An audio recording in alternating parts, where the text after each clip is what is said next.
Trump est contraint d'agir après que 5 pétroliers ont été attaqués en 24 heures selon des rapports issus du suivi maritime. Alors que la confirmation la plus solide jusqu'à présent indique déjà 3 navires-citernes touchés dans le détroit d'Ormuz, près des côtes d'Oman, en pleine réunion de l'OTAN à Ankara. 2 attaques hier et aujourd'hui, toutes près d'Oman. Je sais que l'un d'eux vient du Qatar, j'ai déjà toutes les informations à leur sujet. Donc, les 2 autres étaient l'un saoudien et l'autre du Qatar, et le 3e qui a été touché aujourd'hui, nous ne savons pas encore de quel type de navire il s'agit, ni à qui il appartient réellement. C'est déjà la 3e attaque de ce type.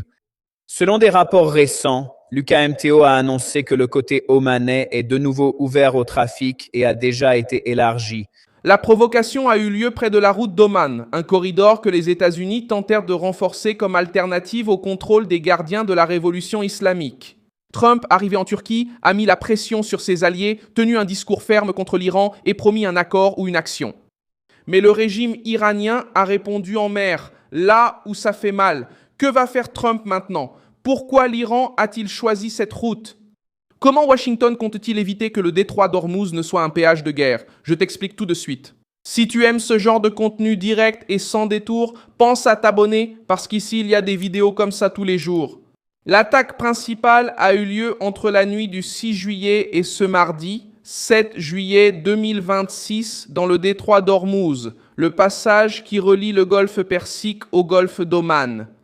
L'Al-Hekayat, un navire de gaz naturel liquéfié lié au Qatar, a été touché sur le côté gauche et a lancé un appel de détresse après un incendie dans la salle des machines. L'équipage a été évacué en toute sécurité, mais le risque était important, car une cargaison de gaz naturel liquéfié n'est pas un détail. Le Qatar a engagé la responsabilité juridique de l'Iran de l'attaque et a traité l'affaire comme une violation grave contre un navire d'une nation qui agissait comme médiatrice entre Washington et Téhéran. Cela donne plus de poids à l'épisode, car il ne s'agissait pas de n'importe quelle cible. C'était un navire d'une nation qui essayait d'engager le dialogue. Le pétrolier saoudien Ledian a également été touché près des côtes d'Oman. L'information comportait encore des zones d'ombre concernant le type exact d'impact, mais l'essentiel est qu'un autre navire d'une nation arabe du Golfe s'est ajouté à la liste de la crise. Téhéran veut que les navires utilisent des routes approuvées, accepte la coordination iranienne et considère la présence américaine comme une provocation. Lorsque Washington tente d'ouvrir une route alternative du côté d'Oman, le régime répond par « attention, menace, interception et attaque ». C'est le pari iranien, faire accepter au monde, petit à petit, que le détroit d'Ormuz ne fonctionne que si l'Iran l'autorise. Il y a 3 semaines, nous avons eu une nuit où 22 navires sont sortis du détroit, et il y a le fameux détroit d'Ormuz, dont personne n'avait jamais entendu parler, mais c'est une véritable machine à faire de l'argent. Je vais te dire une chose, quand tu regardes les chiffres, Michael, tout le reste paraît insignifiant. La Maison-Blanche présentait la réouverture d'Ormuz comme un élément central de la pression américaine sur l'Iran. Trump disait qu'il y aurait un accord ou que les États-Unis finiraient le travail. Sa phrase a fait monter le ton. Le régime iranien a répondu avec un autre langage, en prenant des navires commerciaux pour cible afin de faire pression. Le silence ou le retard de Washington coûte cher maintenant, car chaque heure sans réponse donne l'impression que Téhéran peut tester la ligne rouge sans en payer le prix. Le sommet de l'OTAN à Ankara est devenu la scène involontaire de cette crise. Trump est arrivé en Turquie en faisant pression sur ses alliés, déplorant le manque de soutien dans la guerre contre l'Iran et exigeant un engagement militaire européen accru. En même temps, l'Alliance annonçait des milliards de contrats de défense et tentait d'afficher son unité. Mais Hormuz a soulevé une autre question. À quoi sert un discours de force si une route vitale reste vulnérable aux drones, aux missiles et aux menaces par radio? E ameaças por rádio marítimo. L'Iran a également utilisé le contexte interne pour durcir sa position. À Qom et à Téhéran, des foules ont assisté aux funérailles de l'ayatollah Ali Khamenei, tué lors des attaques de février.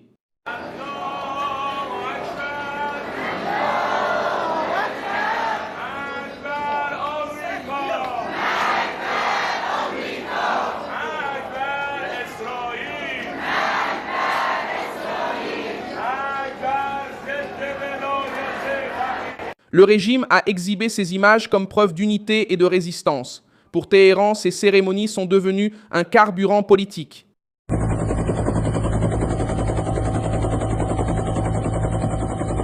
Être le numéro 2. 3, 5, bébé 8, 9. Le ministre iranien des Affaires étrangères, Abbas Araghchi, a renforcé cette position en déclarant que les discussions finales n'avanceraient pas tant que les menaces persisteraient. Il a cité le mémorandum d'accord et a exigé que Washington honore sa signature. En pratique, l'Iran tente d'inverser la pression. Un article du New York Times affirme que les États-Unis ont averti l'Iran, via le Qatar et le Pakistan, qu'Israël prévoyait d'assassiner les négociateurs lors des discussions à Islamabad. Et il y a même eu un atterrissage d'urgence de l'avion de Galibar à l'aéroport, là-bas au nord, à cause des chasseurs israéliens. Des chasseurs s'approchant de Téhéran. Je tiens à souligner que, souvent, nous pensons que les assassins viennent de l'ennemi, mais nous ne comprenons pas qu'en réalité, il y a un autre côté d'où ils viennent. Au lieu d'être traité comme un accusé pour avoir attaqué des navires, il veut se présenter comme une partie lésée à cause d'une route ouverte sans son autorisation. C'est une manœuvre politique calculée, sauf que la réalité en mer pèse plus lourd que la rhétorique. Des navires ont été touchés, le trafic a été détourné, des embarcations ont reculé, les assureurs et les opérateurs ont commencé à considérer la route avec une crainte renouvelée. Le prix du pétrole a réagi à la hausse et le marché a compris que le problème n'était pas seulement un incident isolé. C'était un avertissement. Le passage sûr dans le détroit d'Ormuz est encore loin d'être garanti. Le professeur Robert Pape, qui suit ce type d'escalade, avertissait déjà qu'un choc plus important pourrait survenir en août si l'Iran transformait sa position à Ormuz en un outil de tarification, de remise sélective et de pression économique. Si vous commencez à regarder vers le mois d'août, comment cet objectif se croiserait-il avec l'augmentation de leur influence à Ormuz? C'est ce que j'ai mentionné dans l'analyse du piège de l'escalade. C'est bien le sujet de l'analyse, non?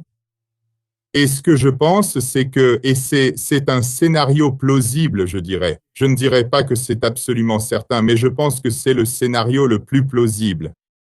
Ils ne vont pas seulement imposer des taxes, mais ils auront des taxes conditionnelles basées sur le fait que vous soyez un pays ami ou non. Ils parlent déjà de faire cela avec la Chine. Désormais, ils sont amis avec la Chine. Et comment définissent-ils cela? Il suffit de regarder ce qu'a dit le ministère des Affaires étrangères. Ils ne soutiennent pas l'armée de Zénoé Noir dans cette guerre. Alors, comment ferait-on ici pour que le Koweït devienne un pays ami, ou d'autres États du Golfe considérés comme des pays amis, qui auraient alors ou aucune taxe ou des taxes réduites, tu sais? Bien, l'idée est dure. Téhéran pourrait traiter ses alliés et acheteurs stratégiques d'une certaine manière et faire pression sur les nations proches des États-Unis d'une autre façon. Ce ne serait pas seulement un péage financier, ce serait un péage politique. Les nations du Golfe font face à deux risques en même temps. Le premier est physique, car des navires transportant des cargaisons énergétiques pourraient être à nouveau attaqués. Le second est diplomatique, car accepter le contrôle iranien sur des routes approuvées signifie ouvrir un précédent dangereux. Aujourd'hui, ce serait Ormuz. Demain, n'importe quel régime doté d'une puissance régionale pourrait essayer de transformer un passage maritime en péage politique. Benjamin Netanyahou est également entré en scène en déclarant que lui et Trump sont d'accord sur les questions importantes concernant la manière de gérer l'Iran. Israël considère le régime iranien comme une menace directe et n'adhère pas à l'idée que Téhéran ait été modéré par l'accord. Pour Netanyahou, chaque attaque dans le détroit d'Ormuz confirme que l'Iran négocie sous pression. La Maison-Blanche doit montrer que la route n'appartient pas à la garde révolutionnaire islamique. La pression sur Trump augmente car l'attaque a eu lieu alors qu'il était entouré de dirigeants de l'OTAN essayant justement d'imposer sa vision de la force, des dépenses militaires et de la loyauté des alliés. La garde révolutionnaire islamique sait qu'elle n'a pas à vaincre les États-Unis ouvertement pour poser problème. Il lui suffit d'engendrer coups, peur et incertitude. Un drone contre un pétrolier peut bloquer la route maritime, faire grimper les primes d'assurance, faire bouger le prix de l'énergie et mettre les gouvernements alliés au pied du mur. C'est la guerre d'usure que Téhéran essaie d'imposer. Trump a maintenant peu d'options faciles. Il peut renforcer la présence navale, exiger une réponse conjointe de l'OTAN, faire pression sur le Qatar, l'Arabie Saoudite et les Émirats arabes unis pour qu'ils n'acceptent pas les routes imposées par Téhéran. Ou appliquer de nouvelles sanctions à des structures affiliées à la garde révolutionnaire islamique. Si Donald Trump parvient à rétablir le passage sécurisé sans céder face au régime, il sauve l'autorité américaine au point le plus sensible de la crise. Tant que cela n'arrivera pas, chaque nouveau navire touché sera interprété comme un nouveau test contre Donald Trump, contre les États-Unis et contre la promesse que la puissance américaine maintient encore l'ordre dans le Golfe.